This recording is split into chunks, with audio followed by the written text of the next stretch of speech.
Hello and welcome to Interface, episode 14, a podcast that's exclusively about technology and not video games. There are other shows for that, apparently. I'm James Farley, here as always with Matt Murray. Hi, Matt. How's it going, James? You all right? Yeah, not too bad. Have you recovered from your run? Oh, I have, yeah. So I did the Great North Run, which, for those of you outside the UK, is a half marathon in the northeast of the country. Yeah, I did that last Sunday. It was amazing. I had an awesome time. There was a lot of traffic. There's like 40,000 runners, so it was a bit annoying. I couldn't really get a good a time that I wanted because I was just struggling to get through all the people, but it's awesome. Actually, I was actually sponsored by a couple of listeners, SMW and Issue Boy, aka Toby Henry. They both sponsored me, so thank you ever so much if you did sponsor me. I raised about £400 in the end for Save the Children, which I was totally chuffed about. But yeah, amazing run, amazing race. I'll definitely do it again next year, I think. That's great. Were you using any technology at all? It's just Strava. Before I probably started training, I was going to live stream the whole thing. I borrowed a GoPro and a chest mount from work, and I thought, wouldn't it be just interesting and also incredibly nerdy if I could just live stream the whole lot on Facebook Live or Periscope? But when it got closer to it, I thought I've got enough pressure of like trying to run it and not die and trying to do it without any injuries. So in the end, I removed that extra bit of pressure and I didn't bother. But also, who's actually going to watch that? No one. So sort of pointless. I don't know. You see, I think a GoPro, but of your face, not of like what's going on around you. No, just focused on your face for the entire race would have been pretty good. No, because there'd be way too much grimacing and weird, like sort of weird faces that no one needs to see. Oh, there we go. No, so I didn't do it, but it's just Strava. But yeah, it's all good. That's cool. So we've got some follow-up from last week. I mean, Matt, do you want to take it away? We've actually got a little bit of follow-up from 2 weeks ago. A couple of weeks ago, you might have remember us talking about storage, and I think we're having a conversation about me trying to get my phone usage down to 32 gig to see if I could potentially buy the smallest storage of the new iPhone. Ian Fuchs, co-host of another technology podcast, also called Interface, tweeted us to say optimized storage only kicks in when you're low on space or the pics are from another device. Now, that's interesting. So basically, I wanted optimized storage to kick in for videos. So if I put a video, it basically takes it to the cloud, but it does that if you've got basically barely any storage. And I assume it also does that for pictures. Mm-hmm. Although I was on the impression that, if you take a picture and you've got optimized storage on, then you've got the low-res version and it sort of downloads a high-res version from the cloud. That is how it works, isn't it? Yeah, that's how I thought it worked. Yeah, but I think with videos, it only does that when you're incredibly low on space, which is annoying. Because I basically want them to do optimized video. I know it says optimized storage, but optimized storage for video as well as for pictures. No, it'd be great if I can take a video. It definitely uploads the videos just to the cloud, then you download them again later. Because I've done that many times. Really? Okay. Yeah. It's just I've got like gigs and gigs and gigs of videos, even though I've barely taken that much. But I feels like I'm happy to download like a lower res version, but it doesn't really seem to be doing that on mine. So obviously, if I click a picture, it has a little sort of timer type thing in the bottom corner, and it sort of gradually loads and then shows you the full res version. It does that to you, but for video, does it? It does, but it also depends. I think it really depends on how much space you've got left on your phone as well at the time. Yeah, because I think that's exactly what Ian was saying. I mean, maybe I just have too much. Well, I had like at least like 15, 20 gig available. Yeah, then it probably just keeps them there because I think he's right. I think they do just like sort of offload it if it's running out of space. That's annoying. Yeah.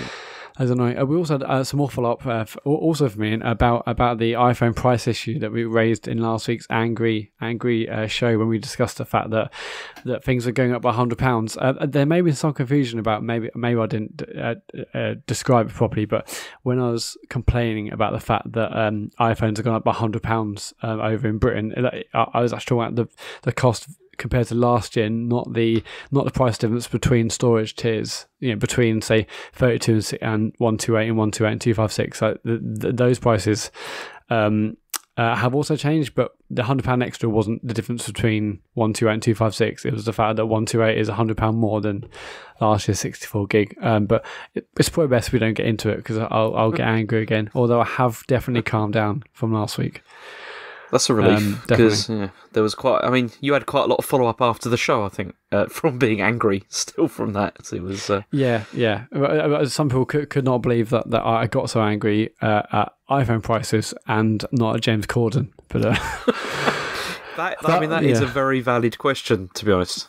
It's I guess he was, but I don't mind James Corden so much. But yeah, it was SNW on Twitter saying, "Love hearing Matt Murray, the man who isn't even annoyed by James Corden, actually getting angry on interface over this week's Apple prices." Well, it's a bit of a piss take, but I've sort of gone over it. Well, I've sort of accepted it, I guess. Is more the thing, but no doubt we'll talk more about iPhones and stuff a little bit later.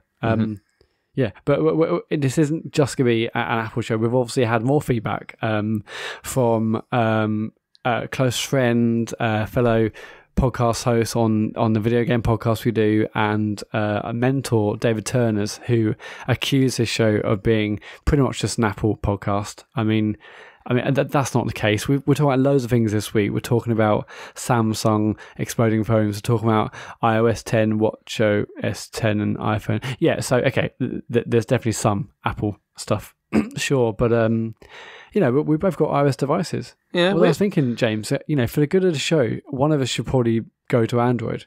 Because, maybe no one really wants to hear about two iPhone-owning chumps from the UK. Maybe you should have to move over to Android, because I've done it myself in the past. Why does it have to be me?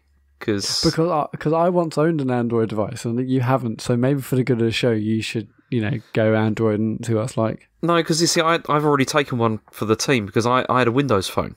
Okay, it wasn't actually mine, but I've used a Windows phone before. It wasn't actually. Yeah, I saw it on the bus once. That doesn't count. I actually live with Android. But yeah, maybe in a couple of weeks we'll get James to buy the latest Windows phone and use that for a month, and we'll report back.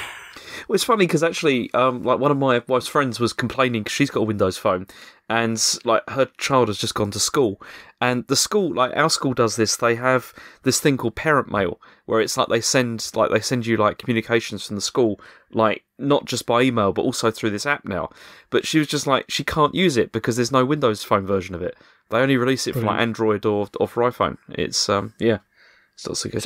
Is that how parents are communicated now through schools, through apps? It seems to be, yeah. I mean, it's one of those things where you can they still send you emails and stuff, but then also they're really heavily promoting this app. I don't know what sort of kickbacks they're getting, because it does all this other stuff, you can pay for school trips and stuff, and that's brilliant. It's all right. I mean, it's a really badly designed app, to be honest, but the idea is good. It's just that it's really badly executed and often breaks. So I'm going to presume this is an app. This is a sort of a boilerplate app that loads of schools are using.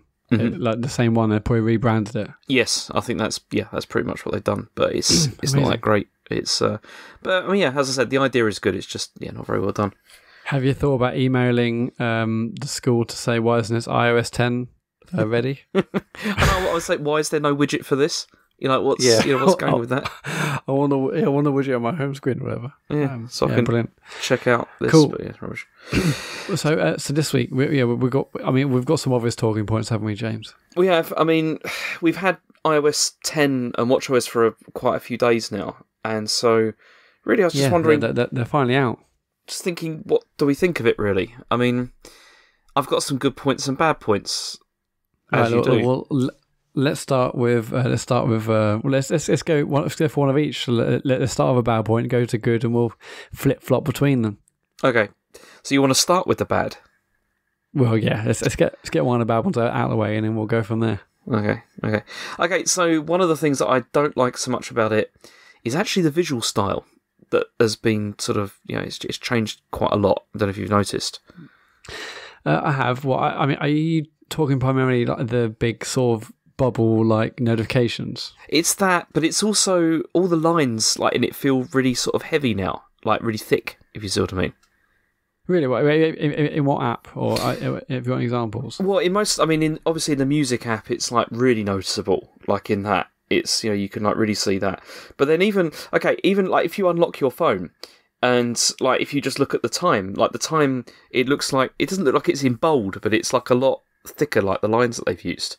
Definitely know what you mean. You're talking about the sort of the weight of the font of the typeface. Yeah. I've definitely noticed that. I think on WhatsApp, when you get like a notification now on the watch, it will say from say like David Turner's.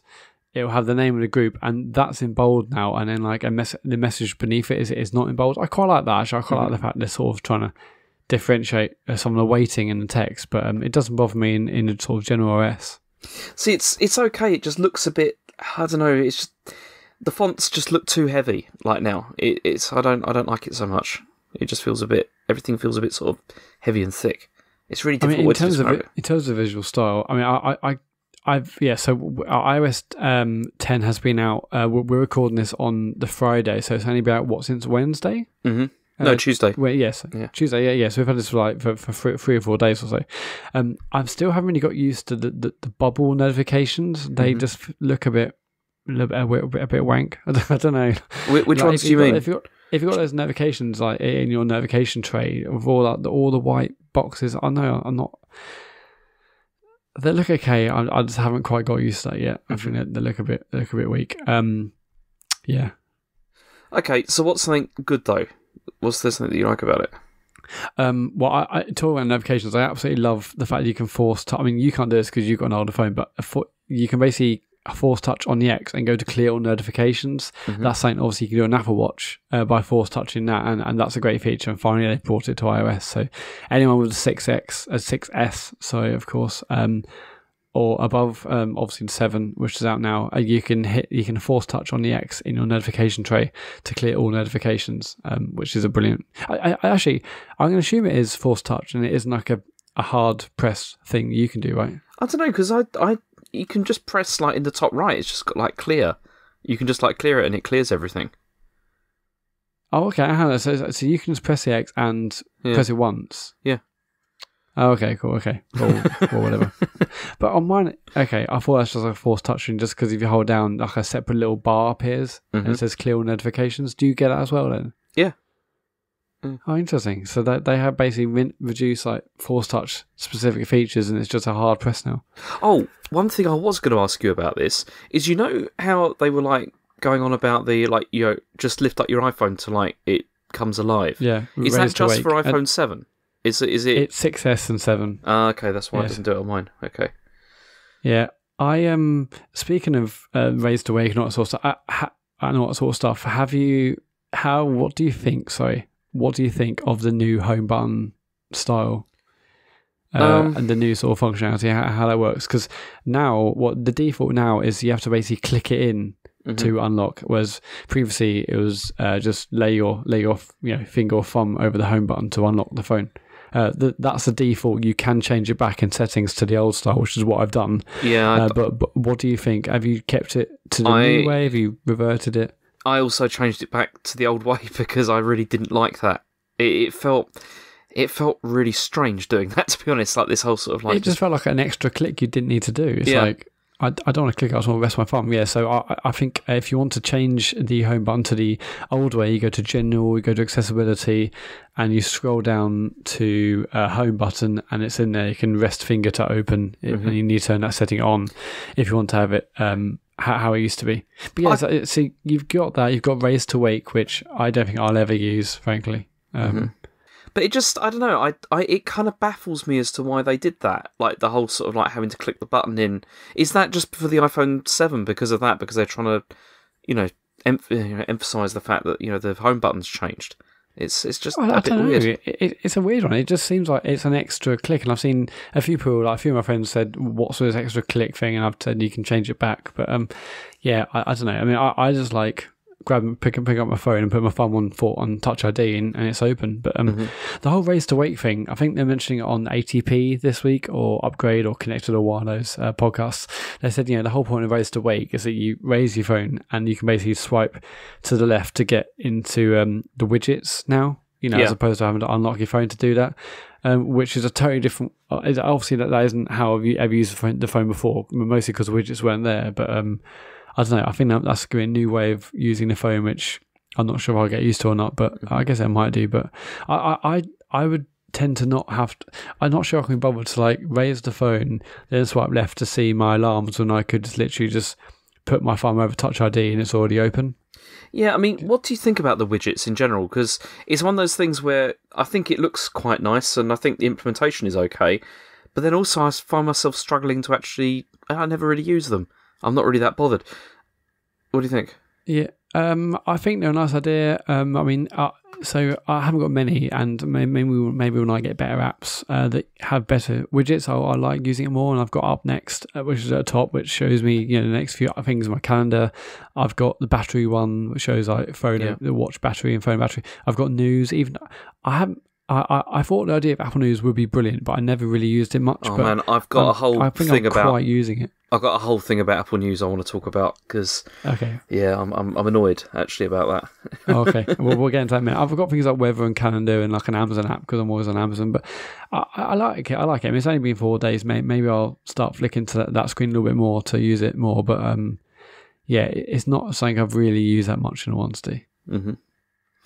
I mean, one of the before I get to a negative thing, I mean, one of the things that I did think was quite good is iMessage does seem a lot snappier. Have you noticed that? Like sending stuff.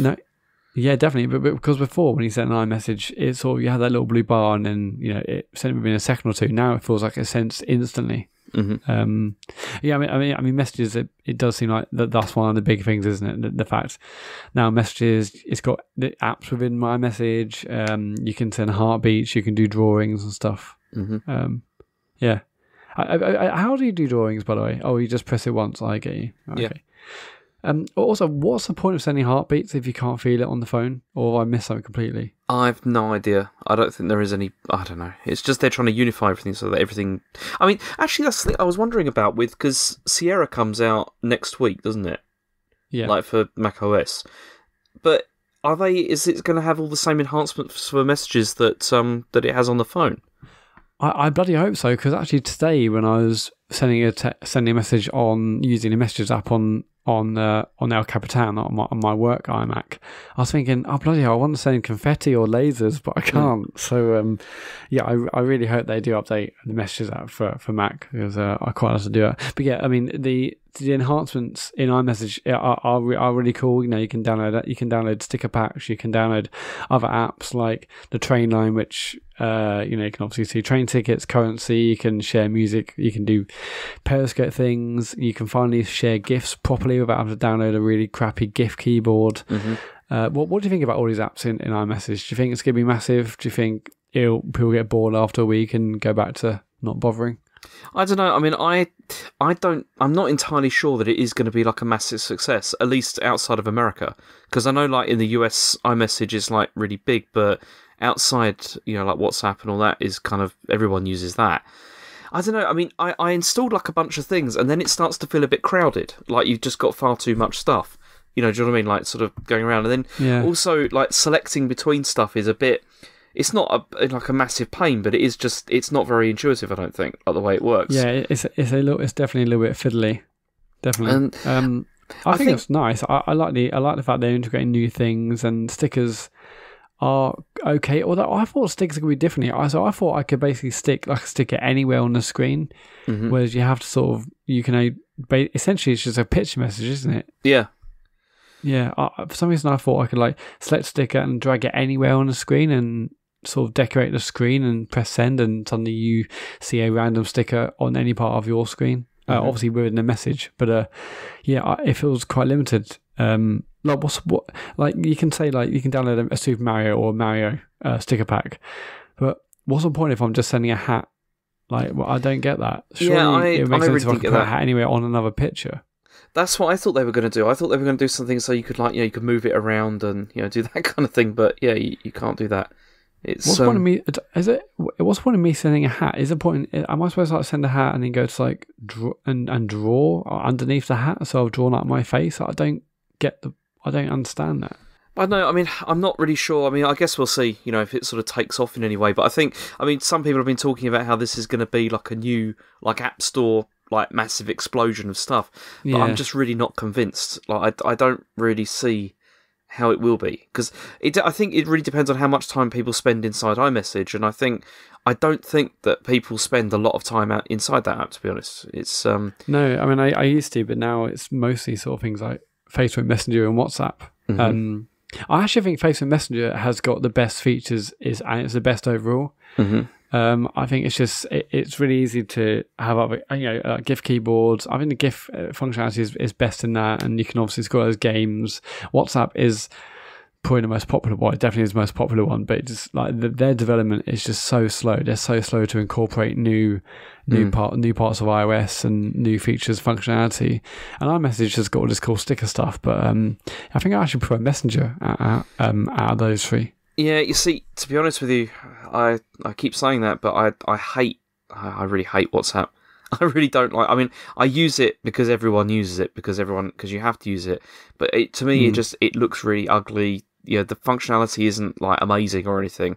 I mean, I don't really get why it's so popular, because it doesn't really seem to do a great deal more than any of the other apps do. Maybe it was just because it was there first. I don't know, but yeah, it was just their first. Like WhatsApp, what was the way to connect sort of Android and iOS users in terms of messaging, and now everyone's on WhatsApp, so it's just what you do, isn't it? It's all that. Also, you get people that are, you get like the people that are like, I don't use Facebook, I hate Facebook, and then it's like they got that, but then it's like, it's owned by Facebook. It's like, that kind of thing. I don't know, but I'm not a huge fan of it, but you use it because you kind of have to. I mean, yeah. Especially like when you see like the innovation that has been in stuff like WeChat and things like that, which does like an awful lot more than stuff like WhatsApp does, and you're just thinking, why have they not expanded like this at all? Like made it better? Yeah, all the stuff you told me over months and years about what WeChat does, and the fact you can order everything inside it, and all that sounds brilliant. I mean, again, Facebook Messenger is doing that. Like you obviously Messenger has bots, and you can You can do lots of cool things within Facebook Messenger bots, which I think and they're doing a lot more than WhatsApp and iMessage is doing in that regard. So I think that's actually the most exciting platform. But yeah, WhatsApp seems so slow in their development that God knows if they'll ever implement anything near what WeChat can do. Right, so what else don't you like? Well, I want to talk about the News app, because it's gone from being like reasonably functional to like it's a horrible mess now. Like, in my opinion, it's awful. I mean, the thing is, I used the News app when it was first introduced, and it's always been a bit hit and miss and a bit strange, like the way it works. Like, you add like favourites, and then it sort of culls things from that, and then it also sort of is supposed to remember, what you're interested in, then show you new things. But with this, they've redesigned it. So first of all, it's all like really, again, it's like the really like sort of thick like typography and everything, which I don't think looks that great on a smaller screen. But the functionality is awful now. Like you still add like the like favorite sites and stuff like that, or like topics that you want to follow. But then what they've done is they've tried to, as I said, they've tried to make it like a newspaper, whereby you have like sections that you can go to. But the thing is the whole point of this, I thought, was that you customize this, from sites that you're interested in, things you want to see. But it doesn't seem to do that. It just seems to randomly just give you topics, which you're, maybe not completely not interested in at all. It's very strange. I don't really know what the algorithm is or whatever it is that's running it, because it just doesn't seem to work properly. I mean, I had this really weird thing the other day where it like came up with the sports section, and it just said like sport across the top, and then the first story underneath it was about Apple chip design, and it's like I don't think that's a sports story. No. It's there's just lots of things like that with it, and what I hate about it is I hate feeling like I don't have any control over it, and it's just I've selected these sites that I want to get news from. And okay, yeah, I would like some news from some of these other sites, but I don't understand how they're like organising everything, because it just seems to be completely sort of not random, but there's some things I don't want to see. Like I don't some of the like categories they keep showing me, I don't care. I don't want to read about gardening. I really don't. And are you talking mostly about the For You section? Yeah. And it's like, because the thing is, the For You section is built from the favourites section, from what you've like favorited. So I've got sites, like Virgin, like Engadget and stuff like that. Why am I getting gardening as a section? Like, it doesn't make any sense at all. It's Yeah, it feels like 4 years. It's mostly favourites, but it's also stuff they want to push and stuff on the algorithm that it thinks, it thinks like someone like you would want to hear about gardening. I don't know what that's about, but yeah, I think it's like the news app I thought would be that the app I'd use absolutely loads. I used to, love my RSS readers and do that all the time, but now I just get obviously most of my news from Twitter and stuff. So I feel like this is just becoming less and less relevant. It's interesting, and every time I go in there, I think, oh, this is great. I could spend loads of my time just, reading these blogs and stuff I followed. I've obviously got things like Daring Fireball and Six Colours and whatnot, and TechCrunch within my favourites. Mm-hmm. But I just never. I think if I got 5 minutes, I don't look at that. I'd rather just look on Twitter and go there, really. Yeah, it's just, I don't know, it just feels not really very well designed, and the way it's been. Because before, what they used to do is you'd have all your sites, and then it would basically just give you like selected articles from all of your sites or whatever in like a massive long list, like for things, which wasn't very elegant, but at least you didn't feel like you were just missing loads of stuff. Like, at least there seemed to be some purpose to it. Now it just feels just really random and odd. I don't know. Maybe it's just I need to use it more, and then it will learn what I'm interested in over time. But it just, I don't know. I mean, this I thought was going to be more like Flipboard, but it feels less and less like that, and more like a sort of, I don't know, Facebook trending that's gone really, really horribly wrong. It's strange. Yeah. I mean, Flipboard, I use that a bit, but I think Feedly is probably the one I've used in most in recent years. Mm-hmm. Feedly, that's basically a massive RSS reader. I tend to use that not on the app, but actually online on the desktop. So I'll just go to feedly.com and log in and see all the things I've favorited and the categories I've set up for different sort of feeds and stuff. So I use it every now and then. But yeah, I typically the thing is, if I go there, if it's stuff I'm interested in, I've typically already read it on Twitter. Yeah. That's the thing that is sort of weird. It's sort of reading old news again. But, I might follow TechCrunch and Daring Fireball, but chances are I've already seen their stuff on Twitter or Facebook. So it feels largely pointless. But it's nice to have. And I presume you've got a news widget in your... What are we calling that like thing if you scroll to the left-hand side on the home screen? Just a widget? I guess so. Because they used to be called the Today... Center, right? Today thing. Yeah. I don't think they call it that now. But I mean, that's the other thing though with that. I mean, haven't you noticed how because it's supposed to put their like top news stories or whatever, from it, but they're usually like really out of date. Like, they don't update hardly ever. It's I mean, you're supposed to get like breaking news stuff, and that never seems to happen either. It just feels really half-assed. On the 4 stories that I've got, the oldest one is 2 hours ago. So It's all right. Yeah, it's like 2 hours, 20 minutes, 1 hour, 45. I think they're doing okay, but it can also do some extra work. So what other stuff do you like or not like? I like the stuff they've done with photos. Like the have you seen like the moments stuff they've added? Yeah. That stuff's really, really nice actually. So there's a new tab now called Memories, isn't it? Yeah. And I like that. It's especially like putting together those, like you can put together the videos and stuff like that. It's like my wife was watching it and she was like quite touched like by some of the stuff, because it was like the music played really well and it was good. I like that. Yeah, it's really nice. I wonder how often those will update. Is it just done by day? So obviously as we're recording, it's the 16th of September. So we're getting that stuff on this day like 2 years ago or whatever. So do you reckon it's just a daily thing, or will we start to get bigger photo albums which are about the year or seasons and stuff? I mean, I've had ones that say things like the last 3 months. Like this is like the best stuff for the last 3 months. So I think they'll probably do it over longer increments as well. So currently, if I go to my memories, the memories tab within photos, it's got best of the year 2015. What do you think that's based off? I don't know, because that's the thing, because when I've been looking through this, it does feel some of the photos they've chosen are like spot on, but there is also a number that are like completely, that's not, you wouldn't put that in a slideshow. I think it's probably just random. It seems to be randomly chosen. Yeah, I mean it's nice. It's quite nice seeing old pictures of the family and my daughter and wife and stuff. It's really good doing that, but it's random. But it's a nice random. I don't expect to go in and say yes, these are definitely the best pictures I've taken this year. It's just nice to see old pictures, I guess. So it's making me look in photos a lot more than it did previously. So it's really nice for that, actually. Okay, I've got one question to ask you because this is the other feature I like. How many stock apps have you deleted? None, actually. I've kept everyone because really? I'm sure when they announced that feature, Creaky Chair there, when they announced the feature, and on Mac Rumors or whatever site it was, they said if you delete them, you're saving like 20 meg.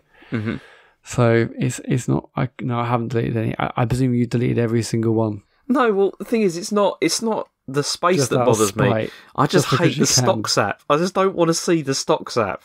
So that's gone. I think the stocks one and tips are the only ones I've deleted. I think because the other ones I mostly use.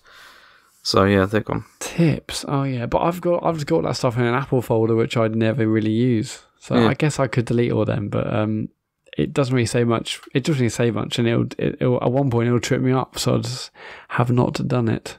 But what happens if you because you can delete the Mail app, can't you? If you want to. But then what happens? I mean, if you what can you do? So if you delete the Mail app and I hit a Mail to link, a pop-up appears basically saying go to the App Store to download Mail, and you do that, and it instantly downloads because it's still actually in the kernel, isn't it? It's still in the it's still there. OS. It's just hidden. But so it tells you to go to the App Store to get downloading. What if you've got another app installed, say Outlook or something? That doesn't do anything because you can't change the default app that for sucks. Mail or anything really. So yeah, obviously I've got Outlook. I could delete Mail, but if I open the Mail to link, it will just say download Mail again. It doesn't really make sense, but it's a step in the right direction. Do you think they'll ever allow people to select default apps? I don't know. I think that's a really difficult one to call. I think they will do now because the first step is allowing people to delete apps, and maybe they can look at the data and the analytics and say yes, millions of people have deleted this, that, and the other. I think the next stage will be to allow people to choose their own default apps. I mean, my guess is that maybe they'll add that, but to the iPad. iOS. So the rumor for that is that they will start sort of refreshing iPad, a maybe more specific iPad OS update in March, but potentially taking it off kilter from the usual sort of iOS 8, 9, and 10, etc. It happens around this time of year, and move iPad specific features to March or another time midway through the year. My thinking is if they're obviously positioning the iPad Pro as a computer. I wouldn't be surprised if that was the first device that actually allows users to select a new default app. That totally makes sense, especially because of the push to Enterprise and everything. It's I think if really anyone makes sense to do that. It'll start there and then maybe go to iPhone. I know once I don't really have that issue much. I mean, I use Outlook for my email on iOS, and I don't find myself a lot thinking, "Oh bloody hell, it's opened the wrong app." So it's not really something that really causes an issue for me, but it would be nice, I guess, to set Outlook as the default app. Okay, can you give me one more good thing that you like about it? Can you think of anything else? No. Okay. Honestly, I don't really think much has changed. It feels like a really, really small update for me. Obviously, the biggest thing is messages. And there's a slight visual refresh, but other than that, I'd be hard pressed to tell you a lot of things it does. I mean, I guess one of the smaller things I like is that it feels like there's a lot more 3D touch stuff, a load more. Like now you can so if you click on the flashlight or hold down on the flashlight in Control Center, does that give you options or not? I don't think so, no. I'm sure on mine, if I do it, it gives me bright light, medium light, and low light. I wasn't sure if that's a 3D touch option or they've actually made it so it's a hard press. I think it's probably a 3D touch thing. Okay, yeah. Well, I got that. You can change the strength of the flashlight and all that sort of stuff. What do you think of the new sort of control panel, and the fact that if you listen to music, you have to swipe right to go to a separate music control panel. Yeah, you see, I'm not a fan of that either, and because you see, and that's the other thing. Overall with this and with watchOS 3, which we'll come to in a second, it really feels like they're trying to make it more difficult to get to music at the moment and to control music. It's it's kind of weird. irritating. I actually like it, and I didn't think I would. I like it because basically the controls are much, much bigger now, and it's much easier just to quickly hit like pause or play or whatever. Whereas before, it wasn't hard, but it was a bit more fiddly because they were squeezing lots of things into that one panel. I like the fact that it's much bigger. It's one quick swipe to the right, bam, you can pause it, you can skip. I think that's really good. One thing I don't like is that I find loads of times if I'm like changing the brightness of the device or changing the volume, I actually sort of pull the little card left and right. It doesn't appear to be registering as well as it did before. Have you found that? Have you like tried to change like the brightness or one of the little sliders and you actually like move the panel instead? I found that that's one of the other things I'm not so keen on with the notifications and stuff, is that things feel a bit more fiddly, like in general. Like it doesn't feel quite so easy to like swipe things away as it used to. Yeah. I mean, notifications, I haven't really had that issue myself, but I think it does generally feel a bit more fiddly. I must say, in the first 2 or 3 days of using it, I thought this feels so much like a beta, it's untrue. It's probably because there was a lot of little changes that didn't really make sense, and I was trying to get my head around them, and I've definitely got more used to it over the last couple of days. I mean, it doesn't. The whole thing doesn't seem very buggy. I mean, it seems quite stable. I mean, when I first installed it, it seemed very slow and very sluggish. But I think that was just like Spotlight and Photos and stuff like that doing their thing. But now it seems it doesn't. My phone doesn't feel any slower or worse than it did before OS 10. No, I mean, I think it probably did in the first couple of days. I think you're totally right, and that was probably just the phone sort of downloading and re-indexing all your pictures for memories. But but the phone feels nice, and yeah, it doesn't appear to have slowed down too much. I'm not going to install it on my wife's 5C because it'll probably burst into flames and she will not be happy. But so I'm not quite sure what this is like for older devices. But for my 6S Plus, it's fine. Yeah, I've got it in. Yeah, my wife's got it installed on a 5S. It's no problem at all. But did you hear about what happened with some of the updates? Like there was a window where if you updated it, there was a chance that it would fail. Did you hear about that? Yeah, I heard about a few bricked phones. Yeah, because it happened to my wife's iPad Pro, and it was all right because what happened was it did it and then it was like it restarted and it was like it has the you need to plug this into iTunes icon, and I was like, oh dear. That's not so good, and it turned out it had failed, and so it was okay. Just reinstalled iOS 9 and then updated again. But she lost everything on there, but it didn't matter because it was all backed up to our cloud anyway. So what was the requirements for it to fail? It's just I don't know. What did those devices do that mine say didn't? I don't know. I think it was just I don't think anyone has actually said like exactly what the cause was. It's just that some devices were failing during the upgrade process, and then it caused them to like corrupt. So then they had to be restored. It does seem to happen every single year, doesn't it? Every single year, there's always like iPhone bricked by a new OS update. And this is why just before the update came out, I was like, yeah, I'm really looking forward to all the moaning and complaining about like bricked machines or this doesn't work or what this changed. Then it happened to me, and then I felt stupid saying that. It's not so funny. Yeah. Has it added any decent iPad features at all, or was it really just exactly as we've got on iPhone? Exactly the same. Is there anything different? I can't see anything. One of the updates I heard that may be coming in the future, though, which would be really interesting, is being able to do like markup in like anywhere, like in the OS, like using like Apple Pencil and stuff, and that would be really useful. Yeah, being able to do that would be like really like a big change. So anywhere in the OS, or I guess anywhere within apps that have updated themselves, that have been updated to allow for it. Yeah, you're not saying essentially like draw over the glass essentially on anything, regardless of what app or I think it'd be like you're looking at. I think it'd be like maybe like enable or something like that, and then you can just like draw over stuff or whatever. Yeah, but I don't know. But maybe that will come later. You can't do that at all. You can only do that in like a notes app. You could do it. Okay, so if you're using something like Goodreader or something like that, you can do it over PDFs. You can annotate them and stuff like that. It doesn't feel very good, but you can't do that in just anything. It's yeah. Cool. So is that it for iOS 10? I think so. Let's move on to watchOS. So, Yeah. Can I tell you something good, though, that I like about it, first of all? I love Scribble. I use it all the time. So but you're using it, I guess, because you're drawing a lot of Chinese characters. No, I just like it. I just like writing in English with it, yeah. I found it to be fast, and rather than having to get my phone out of my pocket, it's faster than doing that. And I like it. I think it's a really good addition. So you're actually scribbling words to send messages to your wife and stuff on your watch. Because you can do it really quick. You can like literally like scribble and it picks stuff up. I know, like 90% of the time. It's kind of fine. Oh my god, yeah, I've not done that. I've not done that. So is that your favourite feature of watchOS 3? Absolutely, it's my number one feature. I really like it. I think it's great. It's made like messaging actually sort of worthwhile. It actually works. Yeah, I've basically given up in messaging on the watch now. I see it. It's so silly. It's like having a pager. I basically see the notification on the watch and I get my phone. Mm-hmm. It's sort of pointless. But maybe I'll try scribbling. I just feel like it'll take way too long and I'll feel way too stupid. And it's just, I don't know.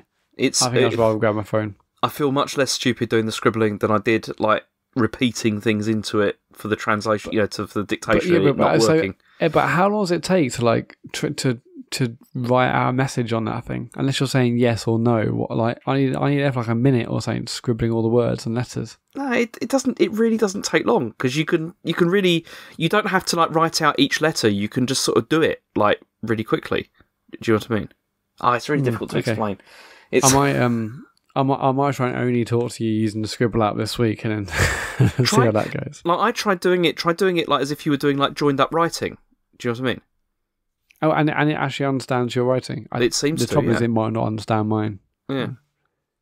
I thought it was pretty good. I like it. It works really well. I haven't tried that, but I'll endeavour to give it a go. You know what I love? I love the fact that the side button is now the dock button. Like, that feels so much more natural than the whole ring of friends rubbish I had on before. I love the fact that the main button, aside from the digital crown, is now the dock button. I think that's great. The dock itself, I really miss glances. I don't think I'll ever say that, but glances were really quick. The dock is not as quick as it needs to be, I don't think. That's exactly what I was going to say, because this is in a way, it feels a bit like a backward step, because it does take more clicks to get things through the dock, and although they load quickly, it still is not as quick as it was with glances, especially for things like Now Playing. Like if you want to see, like how long it's been listened to or whatever, you can just swipe it up and you can see instantly. Now you've got to go through like at least like 2 or 3 sort of clicks or moving things around to like find it. It's irritating. Yeah, so whereas before we had glances on Apple Watch where you had the watch face and you basically swipe up from the bottom and then you swipe left and right and you look at glances. And basically glances were something you could install from the watch app, and I'm not sure if every single app had a glance, but a fair number of watches had a glance, and that was basically a quick view of information from the app. So you would have, say, like the Now Playing glance, which would show you obviously what's currently playing on your iPhone. You can pause it and skip track, etc. There would be a glance for things like Wonderlist and whatnot. Now glances have gone. You swipe up from the bottom of the watch face, and basically now you get what is essentially like a selection of six options to turn things like airplane mode and Wi-Fi, and you can look at battery and you can lock your phone and stuff. That's all we can do now when you swipe up on the bottom. Instead, they've changed the side button, which was the ring of friends, which was the ability to you to quickly look at your favourite contacts and contact them. Now that's the dock, and the dock means you can select basically you can have a few of your favourite apps in the dock, and they you can basically swipe left and right, a little bit like glances, but the information is automatically updated, so you don't have to like go into an app, wait for it to update, or go into a glance, wait for it to update. The deal is with stuff in the dock that these things are constantly being updated, so you can have like a weather app, or you can have a news app, and the information will be updated in the background. But it's just much slower, isn't it, to get this information? Yeah, and also like the updating thing, I'm really not so sure about that either, because like the app that I've talked about before is like the Twitter app, and it doesn't update that. Like, it's not updated in the background at all. You still have to go through the same process of like clicking on look at my timeline, then having to press back because it's still showing the old one, and then pressing it again to make it like refresh it. It's not updating. I mean, maybe that's something that Twitter needs to sort out, and they probably never will. I'm not sure. There's a chance that just hasn't been updated for watchOS 3. I mean, after you mentioned it in last week's show, I have installed the Twitter app for Apple Watch, and I've used it a couple of times actually. I've like gone at my timeline, I've looked at trending stories. I've got a couple of minutes, so that is actually okay. But generally, yeah, they need to speed up the dock because I want to basically press the dock button and quickly swipe left and right, and like it will fly through all of my docked items. Whereas it feels like you got to swipe one at a time. Like it doesn't feel as intuitive to swipe and get from one end of the line to the other. It's not as quick as it needs to be at all, which is a bit of a shame. You could use the digital crown for it though, which makes it a bit. Oh shit! Can you? Yeah, it feels a bit more precise if you do that. Oh my god! Okay, yeah, that's brilliant. Yeah. Okay. Yeah, that makes it a bit better if you do that, I think, rather than using your finger. Yeah, okay. That's real time follow up, and that's way better. It still doesn't feel as good, but I do love the fact that it's just available on that side button. It just feels like that's what the side button should have always have done. So I love that. But also, How about you? The other stuff I like, obviously it's generally faster, which is nice, but what do you think the watch faces as well are quite useful, especially the fitness, like that stuff I quite like as well. Yeah. Now there's a new fitness watch face which has all the rings sort of as part of the actual watch face itself. Is that the only new watch face? I know there's like a Minnie Mouse and obviously there was Mickey before, now there's Minnie. Yeah. Is that it for new watch faces? I haven't seen many new ones. I think maybe there are, but it all just feels like a variation on a theme. Like it doesn't feel like anything like massively different or very interesting. It has got ones which are like focusing on just one app. Have you seen those? No, I haven't seen those. There's some. See, my phone is out of battery, so I can't explain it like very easy without looking at it. But yeah, it's got like one of the watch faces has like it's just one app. Like you can have like sort of running. It seems like on it. If you see what I mean. Okay, but only for specific things. It's like when I say app, I mean like it's like one complication, like but big. Right. Okay. It's like chooses one of those. I'm trying that. Well, one of the things I really love about watchOS 3 is the fact that I can change watch faces just by swiping left and right on the watch face itself. That's so much better than have to hold down and then swipe. I think that's brilliant.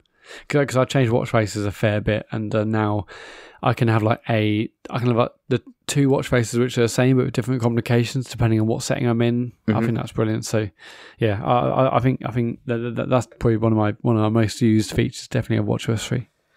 But yeah, overall I think obviously it's a great update because it's things are kind of faster. I'm still sad that there's nothing there for podcasting at all. Like there's nothing. And what's worse about that is, I said about the now playing side of things, like whatever you're listening to on your phone, it now doesn't tell you like how many minutes you are into something. And that's, for music, maybe that doesn't matter so much, like if it's only like 3 or 4 minute song or whatever. But when you're listening to something which is longer, actually it's quite useful to know, like how long it is, and you just don't anymore, which it's that's crazy kind of irritating. They've done that. Yeah, it's just like remove it. Don't know why. I don't understand why they've gone backwards. I think for your issue, remind the listeners what your issue is with the lack of podcasts. Well, that there are none, and it's just free. No, it's not that, because it's the fact you can't sort of sync podcasts to the device, isn't it? Yeah, and that's what, that still annoys me, because I just think that would be such a killer. Like for me, that would be such a killer feature. Like because then I could go out without my phone. It'd be really useful to be able to do that. For a lot of stuff. It's but yeah, especially I just wish you could do that, but it's never going to happen because I just don't think Apple care that much about podcasts. It's they just don't care. At least there's a reminders app now. Yeah, that's true. Which works. It's reasonably functional. It's pretty good. Yeah, at least I've done that for you. Yeah, that was the other. But no notes. There's still no notes app, which is still stupid. Especially now they've got Scribble. You could easily like scribble things down. So yeah, irritating. Yeah, that is absolutely crazy. But fundamentally, I think watchOS 3 is really good, and it's basically meant that I do not need a watchOS, Apple Watch 2 at all. Yeah. Just because watchOS 3 is the update for me, and that's definitely saved me from even contemplating the idea of getting a new Apple Watch. Yeah, same here. Yeah, but no, it's good. yeah, I think iOS 10 and watchOS 3 are both solid updates. Nothing groundbreaking, but they're both solid. Yeah. So, how about the phone itself, though? I mean, have you ordered one? Did you go for this? No. I mean, I wanted to desperately, but when I went, did we? So we recorded the last podcast. Obviously, it was after we pre-ordered had already begun, hadn't they? Last time we recorded. And no, I haven't ordered since because in the UK it's a monumental fuck up if you want to order from O2, which is one of our carriers over here.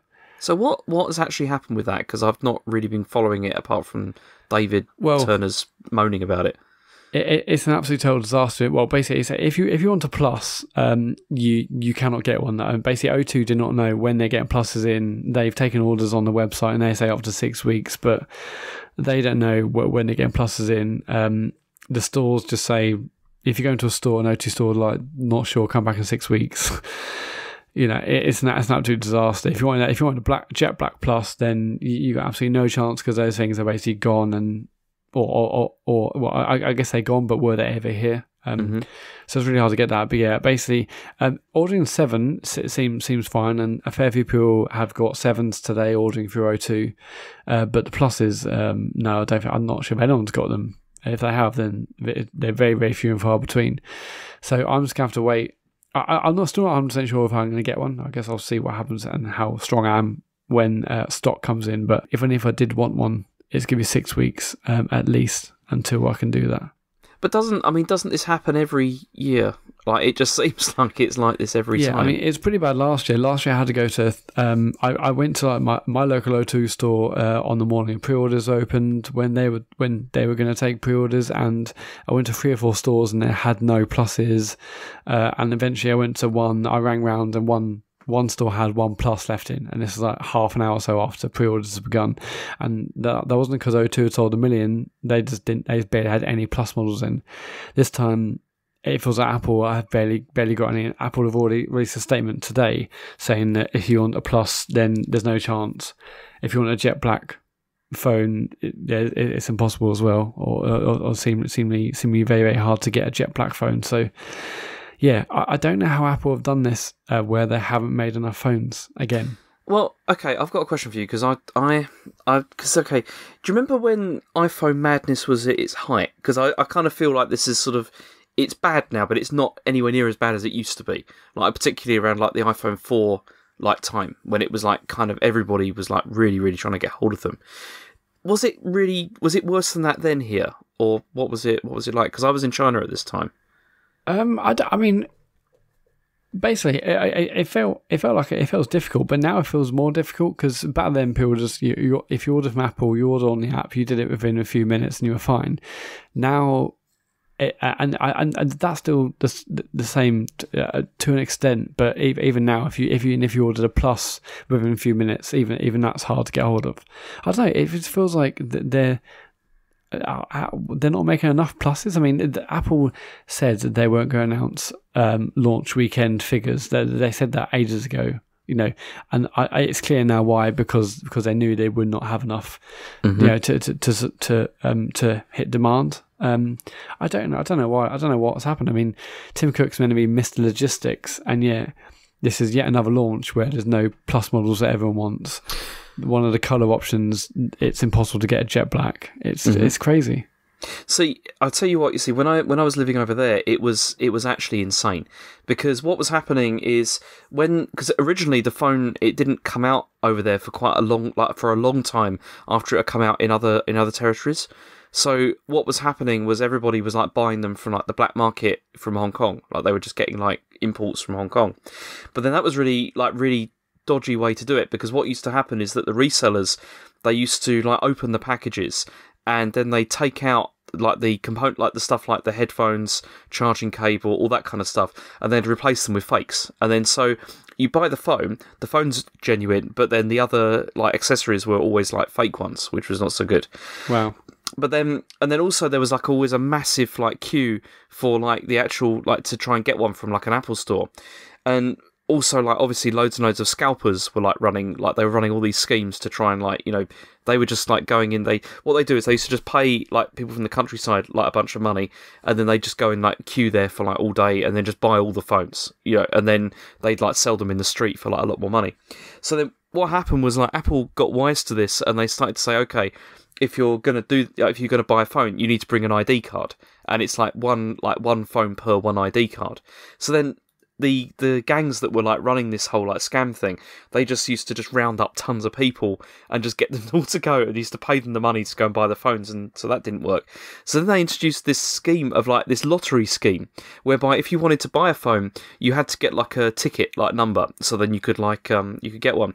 So then they'd have days when you could like order this, like through their website, but then you'd have to like get up really early, like maybe about 2 or 3 in the morning, to just try and get through the website, because it was always crashed because there were so many people doing it, just to get like this lottery ticket, and then you maybe got a chance at buying one.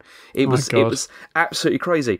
Especially then there was all these photos of like people, again, like these gangs that had like hired these people that were just in front of like rows and rows and rows of computers that were all just like trying to scam this system as well. It was just like whatever Apple did, it wasn't enough, to try and like stop these like scalpers. Yeah. And I mean, it still happens now, because you get that whole thing where there's people like in America, like they've got, they do the same thing, and they like buy all the phones and then send them back to China because they're still cheaper. But one of the reasons why, when they have like where these things are launching, like China is now almost always in like the first band of ones that are getting launched because of this. It's to try and stop the scalpers, because it's insane like what they'll do to like make extra money on stuff. So I just wondered if it was as bad as that here, like with all the like having to use like lottery and stuff like that. But no, it's not that bad yet. But one of the conspiracy theories is that the reason there's barely any pluses over here is that they have shipped a larger amount over to China and to whatnot over there to make sure that they have the pluses. But that's probably just a huge conspiracy theory. But I don't know, it's crazy that they haven't produced enough of these things again. Because they'd have to. Because the thing is the Chinese model is different to the rest of the world anyway. Like it's not exactly the same phone. There's like really. Yeah, I mean they've got but there's still components that they could have just saved and sent in a different shipment. Yeah. Again, that's probably a huge conspiracy theory, but it's just crazy once again. So yeah, I'm not sure. I think the wait might be 2 or 3 weeks or maybe longer for a plus from Apple themselves, but for one of the biggest carriers over here, O2, it's going to be a fair few weeks until you see one on shelves. What about the AirPods? Are they out yet, or are they not yet? No. So this is no reason why I think this whole launch is like a complete mess. So no Plus models, very little, if any, jet black colours.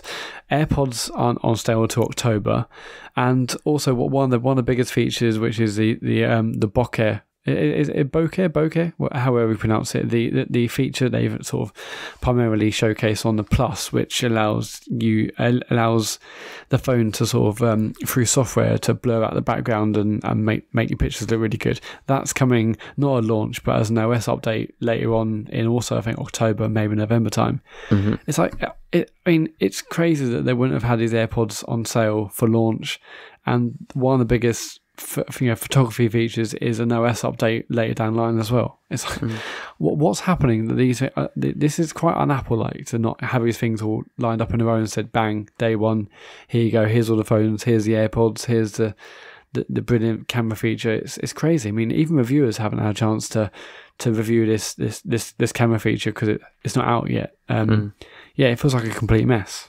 It really feels with this phone like it is like just a quick stopgap, really, or a preparation for what's coming next.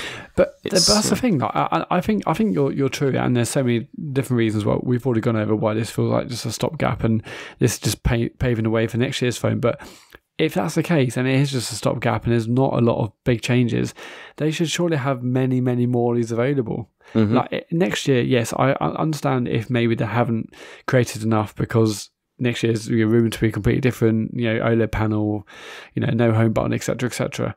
I'd understand that, but this is mostly the same as the 6 and 6S chassis with different color and and new camera and stuff. But yet they still have not created enough.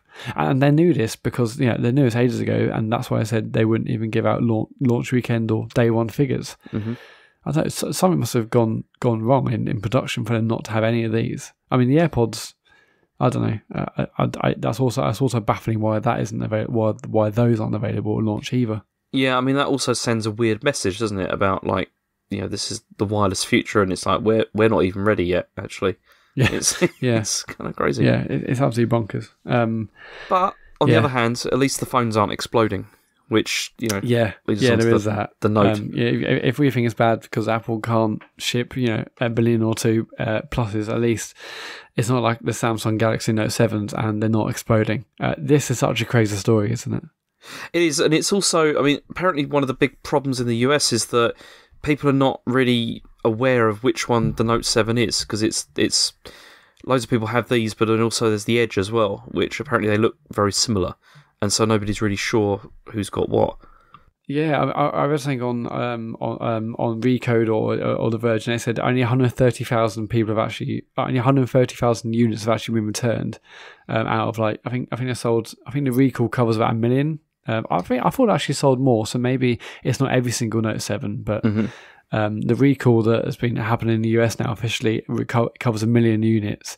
Only 130,000 have actually been returned. So there's 870,000 phones still in existence, still going around and maybe blowing up. I'm sure I've heard that some airlines were saying that they didn't want passengers to turn the phone on during flight in case it blew up or in case it caught fire and stuff.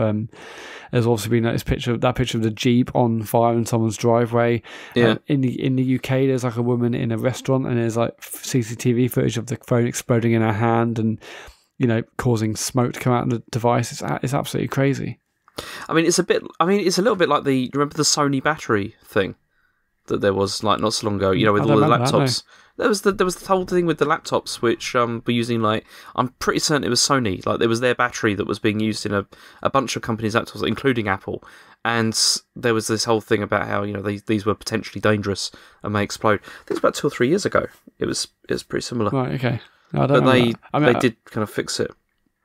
Yeah, the primary reason everyone says is that this happens when the phone's charging, but a lot of people have had issues where the phone wasn't charging and it still blew up or still went on fire. I mean, I God knows how much this is going to lose Samsung, but the Note 7, it reviewed super well. I wasn't tempted, but it looked like an amazing device. Watching the Verge review and other people online talking about it, the phone looked amazing. It had loads of incredible features. And now this has happened, and basically the phone is a write-off. No one's going to want to buy one, even when they come, or hardly anyone, is going to want to buy one. Those people obviously having to send them back. Mm-hmm. Yeah, this whole generation of Note devices for Samsung is now a write-off, surely. Yeah, and then how does this affect things going forward as well? I mean, because is this going to be a massive sort of you don't want one of those because they explode, kind of thing. Yeah, I mean, I don't know whose batteries they're using. I'm going to presume their own, because Samsung supply batteries to other people, like Apple, for instance. So, yeah, I think other handset manufacturers will be looking at this thinking, is it going to happen to ours? I mean, I'm not actually sure who supplies the batteries for these Note 7s. I'm going to assume it must be Samsung. But they are definitely using different batteries in different versions of the phone as well, because like I said, in China they're not recalling any, because they just said that the ones that were shipped there don't use this particular battery that has the problem, so they're not replacing any of them, which is not, as I said last time, it's not gone down very well, because people are angry now because they're saying you should replace our phones. I don't know why, but they're not happy about it. But I mean, so they're going to begin replacing them here from the 19th of September? Yeah. So anyone with a Note 7 listening to this, you can, Samsung's going to start replacing from the 19th, which is that Monday or Tuesday? I think it must be Monday or Tuesday. Mm-hmm.